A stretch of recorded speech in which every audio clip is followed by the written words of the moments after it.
Auspician este programa Colegio de Abogados de Río Cuarto, Gobierno de Córdoba, Municipalidad de Río Cuarto.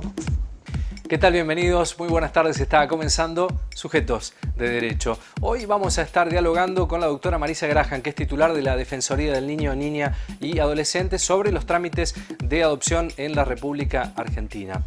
Otro de los temas que vamos a estar tratando tiene que ver con el diálogo con el abogado Agustín Sánchez sobre la interpretación del Tribunal Superior de Justicia del artículo 15 de la Ley de Amparo, tratamiento realmente muy interesante. Esto es Sujetos de Derecho. ¿Cómo se hace para construir la impunidad? Con acciones y con silencios.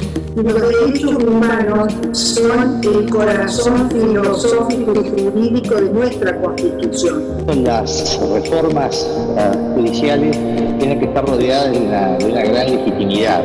Las restricciones no pueden importar la suspensión total de derechos. En una reunión de la Comisión Bicameral de Niñas, Niños y Adolescentes y representantes del Registro Único de Aspirantes a Guarda con fines adoptivos se debatieron junto a legisladores los lineamientos principales sobre los procesos y registros de adopción. Dialogamos de este tema con la doctora Marisa Graham, que es titular de la Defensoría del Niño, Niña y Adolescente. Bueno, tenemos el gusto, el placer de estar con Marisa Graham, la doctora Marisa Graham, reconocida abogada, una gran trayectoria, destacada por cierto, y hay un dato muy interesante, doctora, que tras 14 años de un puesto vacante allí, en 2019, esta Comisión Bicameral del Congreso Nacional la elige como la primera defensora de niños, niñas y adolescentes de la nación. Un gusto, un placer que esté con nosotros, doctora. ¿Cómo le va? Buen día, ¿cómo están ustedes? Bueno, muy bien. Esta consulta tiene que ver con la reunión que hubo hace algunas semanas en diputados respecto al tema de la adopción, esta reunión informativa en la Comisión Bicameral. Queríamos contextualizar, hacer alguna pintura respecto al tema de adopción en la Argentina, un tema muy complejo, por cierto, que se lo ha abordado también en repetidas oportunidades. ¿Cómo está esa situación, doctora, en nuestro país? Bueno, a ver, la complejidad de la adopción en la República Argentina, como la denomina en general la mayoría de la gente, tiene que ver fundamentalmente, por lo menos desde nuestra perspectiva, con los niños, las niñas, las chicas que esperan. Tenemos siempre el problema de esa tensión que hay entre de los postulantes a la adopción, que como son adultos tienen más voz para ser escuchados, que en general depende, como bien dijo el doctor Gustavo Herrero en esta reunión con la bicameral, en general esta disponibilidad que tienen los adoptantes se constriñe bastante a la edad, en general es de 0 a 1 año, la disponibilidad del adoptante, por un lado, y por el otro lado también niños o niñas sanas, ¿no? Que no tengan ninguna patología, ni siquiera leve, por ejemplo una hipoacusia que bien podría resolverse con un aparatito, con un audífono.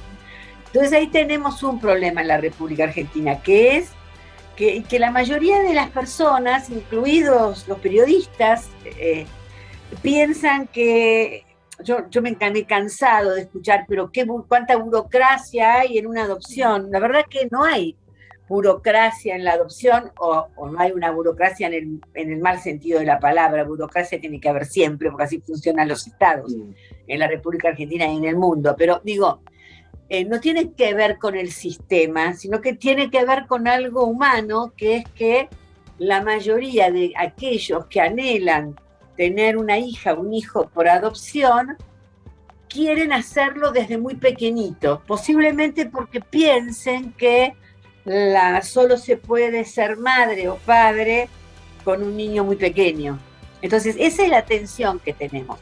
Yo, como defensora de los derechos de los niños, me intereso y me preocupa muchísimo más qué pasa con los chicos que esperan y nadie adopta. Pero de eso se habla muy poco, ¿no es cierto?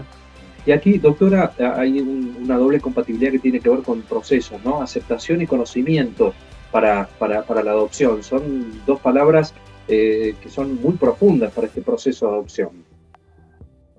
A ver, el proceso de adopción siempre fue simple en la República Argentina, aunque tenía para mí alguna inconstitucionalidad el Código Velezano, el código anterior, que creo que fue salvada en la última reforma del Código Civil y Comercial de la Nación, que es que los padres biológicos puedan en algún momento, que es en la primera etapa de situación de adoptabilidad, puedan conocer cuáles son sus derechos y poder apelar esta sentencia, porque hasta el 2015, se pone en vigencia el nuevo código, la verdad que había una violación del derecho a defensa en juicio de las y los progenitores de niñas, niños y adolescentes.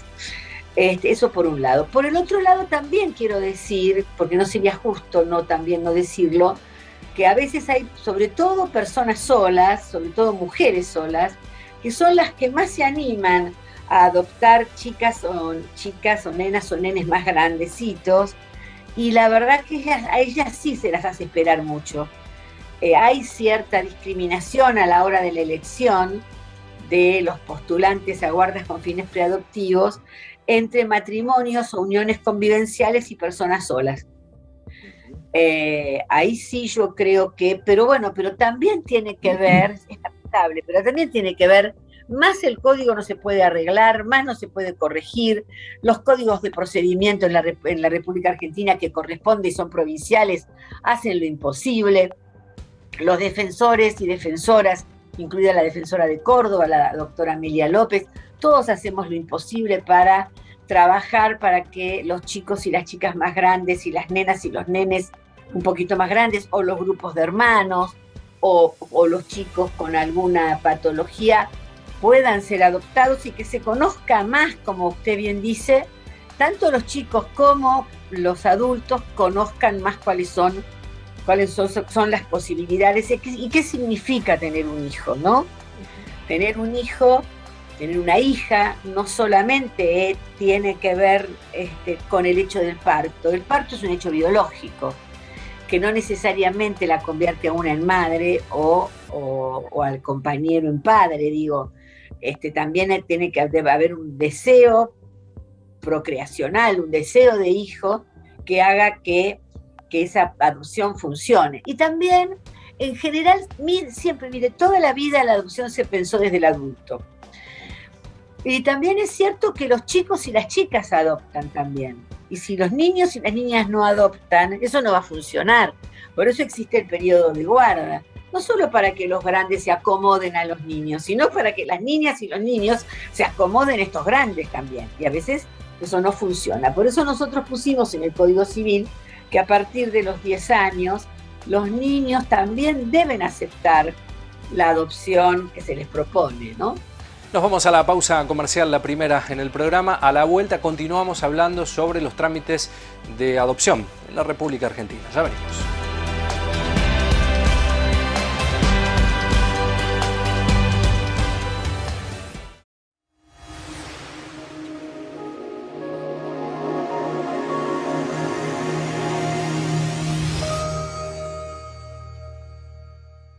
Ya está en funcionamiento el Sistema de Seguimiento Epidemiológico Responsable. Quienes tomen conocimiento del ingreso de personas al Gran Río Cuarto desde otras provincias o desde las zonas de Córdoba con riesgo sanitario pueden informar su presencia llamando gratis al 0800-444-5454 de lunes a viernes de 8 a 20 horas o llenar el formulario en la web riocuarto.gov.ar. La información puede ser aportada por las empresas que necesiten el arribo de transportes con mercaderías e insumos o necesiten trasladar personal técnico esencial para efectuar diversos trabajos. Los vecinos también pueden cargar los datos sobre la presencia de familiares o terceros que por cualquier motivo permanezcan en la ciudad. Se solicitarán los datos del vecino o empresa que informa, los datos de la persona y transporte que ingresa y la fecha estimada de entrada y permanencia en la ciudad. Es el momento de ser más responsables, ser más comprometidos y ser más solidarios para seguir cuidándonos entre todos.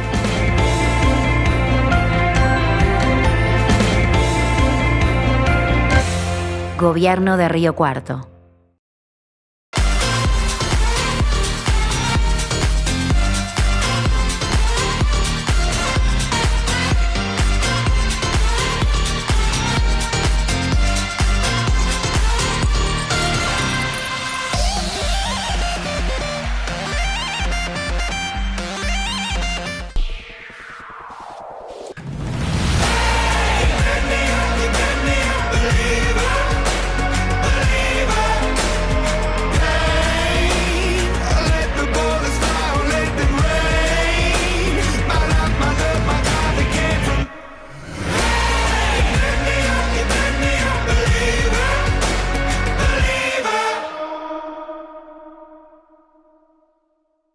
En Bayer, el futuro de la agricultura lo hacemos juntos y lo hacemos con innovación, sustentabilidad y transformación digital en beneficio de los productores, de los consumidores y del medio ambiente. Bayer, ciencia para una vida mejor. El gobernador Juan Schiaretti presentó 4 líneas de créditos del Banco de Córdoba, destinadas a mejorar la productividad de las más de 1000 empresas radicadas o por radicarse en los 35 parques industriales de la provincia. Con estos créditos se podrán financiar naves y galpones verdes en los predios, lo que se suma a los ya existentes, destinados a proyectos sustentables, nuevas tecnologías y conexión de gas. Los interesados pueden obtener más información ingresando a cordobaproduce.cba.gov.ar o consultando en cualquier sucursal de Bancor. Acompañaron a Juan Schiaretti, el ministro de Industria, Comercio y Minería, Eduardo Acastelo, el presidente de Banco de Córdoba, Daniel Tillard, y otras autoridades provinciales. Gobierno de la provincia de Córdoba. Hacemos.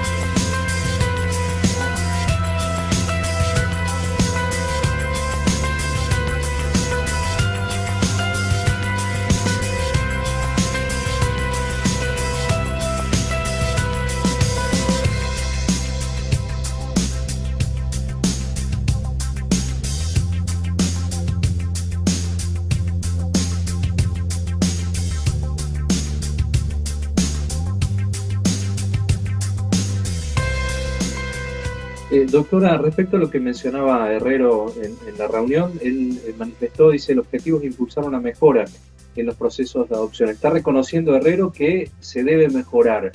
¿Esta mejora con qué aspectos tiene que ver? A mí me parece que, por supuesto, siempre hay cosas que mejorar. Yo creo que los registros se han abandonado bastante en este tiempo, sobre todo el registro unificado para que funcione en todo el país. Es decir, que si hay una niñita en Formosa en situación de adoptabilidad y allí en Formosa no hay en el listado de postulantes una pareja, una familia, una persona que quiera o que desee la adopción de esa niña, se pueda buscar con los registros en una forma más articulada. Yo creo que con el doctor Herrero esto se va a lograr, es decir, buscar en otras jurisdicciones, a veces, aquella persona que esté esperando de alguna manera y que pueda aceptar en adopción a esta niña.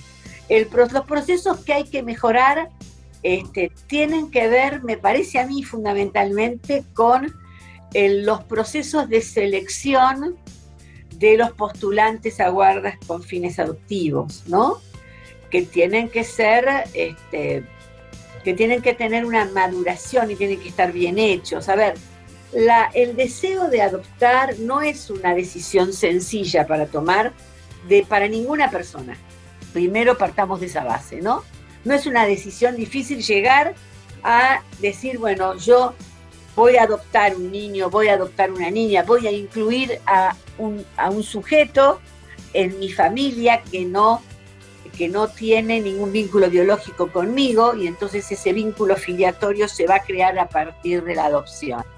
Entonces, ese proceso esa decisión, o ese proceso, que no es un momento, sino que es un proceso en el cual se decide adoptar, tiene que ser muy bien acompañado y las parejas tienen que ser muy bien elegidas, las parejas o las personas solas, ¿no? Por eso nosotros siempre decimos que tanto las familias de acogimiento como las guardadecho no dan un buen resultado y suelen fracasar, ¿no? Porque no está bien preparada esta persona o estas personas para el proceso de la adopción, que es un proceso que más que jurídico, vuelvo a insistir, porque el proceso jurídico es sencillo. El tema es que estos niñas, niños y adolescentes que tienen derecho a vivir en una familia cuando su familia biológica por distintas circunstancias no puede hacerse cargo de ellos, este derecho se encuentre con este deseo de los postulantes. Es preproceso, digamos, es anterior al proceso de adopción desde el punto de vista jurisdiccional, digamos. Ese encuentro es el que nosotros tenemos que facilitar, ¿no? Y a veces no es sencillo. Y tampoco es bueno, como se ha hecho en algún momento, o se hace en algunas jurisdicciones, o en algunas ocasiones, forzar una adopción. Es decir, aquel que, o aquella, que yo no juzgo, hago una descripción. Aquella persona que solo quiere adoptar un niño o una niña de 0 a 1 año, yo la fuerzo a adoptar una nena de 9 o un nene de 9, posiblemente eso no funciona y fracasa. Y lo peor que le pasa a los chicos y a las chicas, a las nenas y a los nenes, son las devoluciones, o llamadas devoluciones, porque luego de la adopción ya no es una devolución, es un abandono. Entonces, nosotros que velamos porque se cumplan los derechos de los niños, y la adopción es una manera posible de que uno de esos derechos, que es el derecho a vivir en la familia o en una familia cuando la propia familia por distintas circunstancias no está, nosotros lo que necesitamos es un mundo adulto que entienda cuál es el proceso de la maternidad, de la paternidad, y que una o uno, cuando es madre o padre, lo es para toda la vida, y que el tiempo de cambiar los pañales pasa muy rápido en la vida y es muy cortito. Y cuando uno se constituye en madre, yo tengo hijos adultos y sigo cuidándolos y protegiéndolos de la misma manera que cuando eran chiquitos, aunque ya son sujetos autónomos que están haciendo su vida, pero una no deja de ser madre, aunque los chicos vayan creciendo, incluso hasta cuando son adultos. Y esto me parece que es lo que le pasa a todas y a todos los que son madres y padres biológicos. Entonces tenemos que tratar de trabajar para que en el mundo adulto, para que la adopción se entienda y se pueda realizar lo más parecido posible a una filiación biológica, sabiendo que no lo es, porque sabemos que no lo es. Y tanto los chicos y las chicas lo tienen que saber, como las nenas y los nenes, como también tienen que saberlo las personas que adoptan o que pretenden adoptar. Tema planteado, vamos a seguir dialogando, tratando el tema de la adopción en la República Argentina, con el gran trabajo también que hacen desde la Defensoría del Niño, Niña y Adolescente de mano de la doctora Marisa Graham. Cambiamos de tema. Vamos a hablar de un fallo realmente interesante. El trámite de una apelación no suspende cautelares que protegen la vida, la salud o el ambiente. El Tribunal Superior de Justicia en pleno determinó cómo debe ser interpretado el artículo 15 de la Ley de Amparo para no afectar a quienes se encuentran en una situación de especial vulnerabilidad. Queremos hablar primero un poco de cómo empezó todo esto, ¿no? Nuestra cliente está bastante contenta con la resolución de este caso. Todo empezó en realidad con una acción de amparo que nosotros interpusimos en los tribunales de acá, de Río Cuarto, por una falta de cobertura de la obra social que esta mujer tiene, que no le estaba cubriendo las prestaciones que la mujer necesita por la discapacidad que tiene. Esta mujer es una mujer con mal de Parkinson, que lo tiene desde hace más de 30 años. Y la obra social no le estaba dando la cobertura de las prestaciones que necesita, en definitiva, un acompañante terapéutico, los medicamentos para hacer frente a su discapacidad y muchísimas otras prestaciones que o no le daba la cobertura directamente o se la daba de forma parcial. Nosotros hicimos todos los reclamos previos para ver si la podíamos acceder sin iniciar un reclamo judicial, pero bueno, no hubo caso y tuvimos que presentar entonces un amparo en la justicia. Junto con el amparo, nosotros peticionamos una medida cautelar, es decir, nosotros solicitamos que durante el trámite del juicio a la mujer se le otorguen todas las prestaciones que requiere mientras se tramita, para no esperar todo el trámite del juicio con los tiempos de la justicia que eso implica. Obviamente nosotros tenemos que acreditar diversos requisitos para que se dé la cautelar. El derecho que la mujer tiene, el peligro de que no se le den las cosas, ¿no? Porque hablamos del derecho a la salud de una persona con discapacidad. Y bueno, y sobre todo una contracautela, una fianza para el supuesto de que no prospere la acción. Los tribunales de acá de Río Cuarto concedieron esta medida cautelar, primeramente, porque el juicio sigue, en definitiva esta fue la medida cautelar que la concedió el tribunal de acá de Río Cuarto, y la obra social apeló la medida. Esto quiere decir que básicamente la obra social se opuso a lo que concedió el tribunal, dijo no, yo no estoy de acuerdo con esto, quiero que se revise nuevamente. Cuando se planteó una apelación, como hizo la obra social, esto lo revisa otro tribunal, no el mismo. En este caso fue el Tribunal Superior de Justicia que iba a revisar sobre esta apelación. Ahora, ¿qué pasó en este caso? Cuando concedió la apelación el tribunal de acá de Río Cuarto, concedió la apelación con lo que se llama efecto suspensivo, que quiere decir que mientras tramitaba toda la apelación, la mujer se quedaba sin las prestaciones nuevamente, con las demoras que también implica, o sea, además de esperar que tramite todo el amparo, tenía que esperar que tramite toda la apelación para tener las medidas, las prestaciones que solicitaba. Nosotros frente a esta situación lo que hicimos fue plantear que se modifique el efecto, en definitiva, porque a ver, el artículo 15 de la ley de amparo permite que se conceda la apelación en ambos efectos, o sea, con efecto suspensivo, sin efecto suspensivo. Nosotros, por las características del caso, porque hablamos de una persona con discapacidad, porque se encontraba en riesgo su derecho a la salud, por la situación de vulnerabilidad que tiene, planteamos que no se debería haber concedido con ese efecto suspensivo, justamente para que la mujer tenga las prestaciones. Además, nosotros presentamos esto durante la pandemia. Imagínate ver la incidencia que tiene la pandemia sobre esta mujer particularmente. Nosotros planteamos este cambio de efecto, obviamente la obra social se opuso y nos agarró la feria judicial de por medio, bueno, un par de cuestiones procesales de por medio, y el tribunal finalmente resolvió, el Tribunal Superior, ¿no? Lo que pasó es que, a ver, esto no es nuevo, hubo otro precedente, otra causa, la causa Carranza, donde el Tribunal Superior ya se había pronunciado en este sentido. Pero esta causa como que adquirió una especial relevancia para el tribunal porque solo se enfocó en el cambio del efecto. El tribunal dio nuevamente diversos fundamentos para establecer cómo se tiene que interpretar el artículo 15 de la ley de amparo, diciendo que cuando se encuentren en juego los derechos de una persona que se encuentra en situación de vulnerabilidad, sea porque tiene una discapacidad, porque es un menor de edad, porque tiene una enfermedad irreversible o cualquiera de estas cuestiones, no se tiene que conceder la apelación de una medida cautelar con efecto suspensivo. Es decir, se tiene que, si la obra social pretende discutir lo que concede el tribunal, que se discuta, pero hasta tanto que la beneficiaria o la amparista tenga las prestaciones que solicitó. Nos vamos a la pausa comercial. En minutos continuamos con este tema en Sujetos de Derecho. Ya venimos.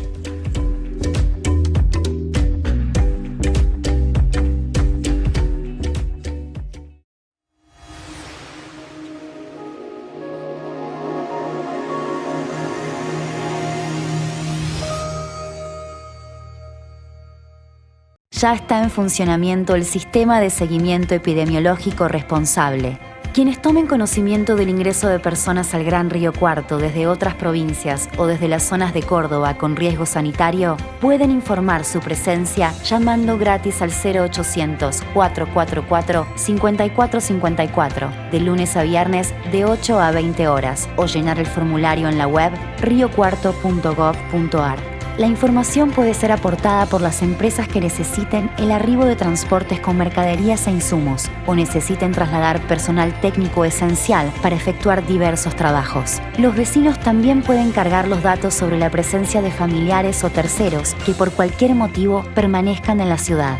Se solicitarán los datos del vecino o empresa que informa, los datos de la persona y transporte que ingresa y la fecha estimada de entrada y permanencia en la ciudad. Es el momento de ser más responsables, ser más comprometidos y ser más solidarios para seguir cuidándonos entre todos.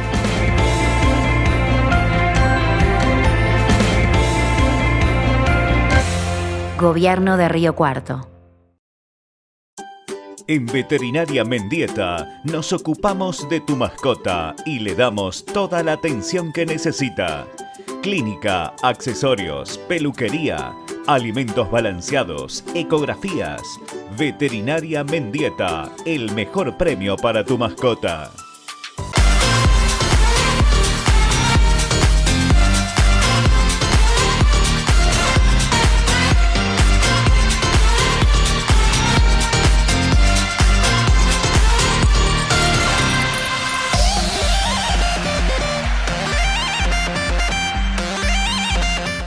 En Bayer, el futuro de la agricultura lo hacemos juntos y lo hacemos con innovación, sustentabilidad y transformación digital en beneficio de los productores, de los consumidores y del medio ambiente. Bayer, ciencia para una vida mejor. Por la época de sequías y la imprudencia de unos pocos, los cordobeses estamos en situación de incendios extremos. Toma conciencia urgente. No quemes basura y restos de poda.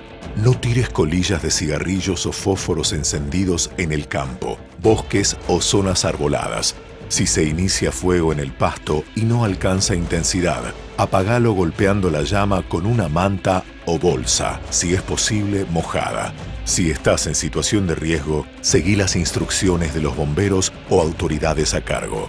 Pedí asistencia llamando a la policía al 101, a bomberos al 100 o al 0800-888-38346.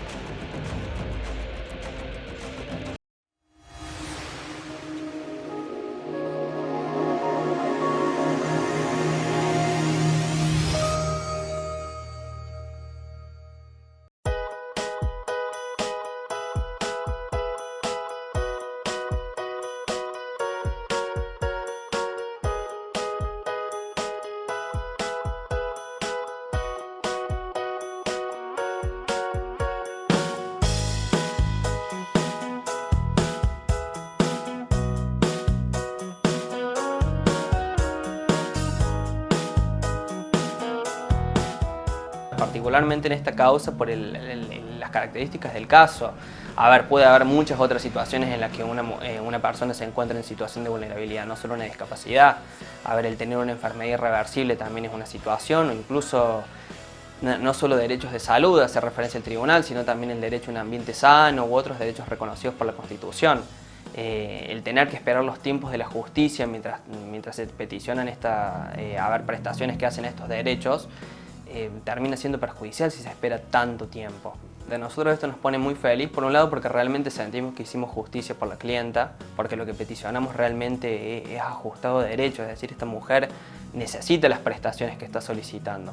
Y por otro lado, nos pone feliz desde el estudio saber que con este precedente desde ahora ya no se va a tardar tanto para lograr que una persona que esté en situación de vulnerabilidad acceda a las prestaciones que solicita. Es decir, el Tribunal Superior fijó cómo se tiene que interpretar el artículo 15 de la Ley de Amparo en estas situaciones.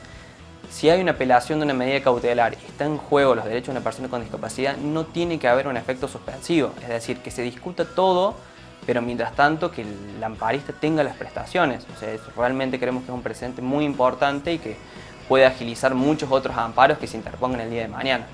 Ahora que salió finalmente, porque esto salió en realidad hace muchísimo, la medida cautelar se concedió el año pasado, pero bueno, con todos los trámites procesales, los recursos y demás, recién ahora salió esta resolución, que al final de la resolución dice, bueno, que no hace lugar a lo peticionado por la obra social, hace lugar a lo que peticiona la clienta, y desde ahora ya con esta misma resolución la presenta ante la obra social y le tienen que dar las cosas sin ningún pretexto más, es decir, ya fue la última instancia, por lo menos hasta acá, para la obra social para poder discutirlo.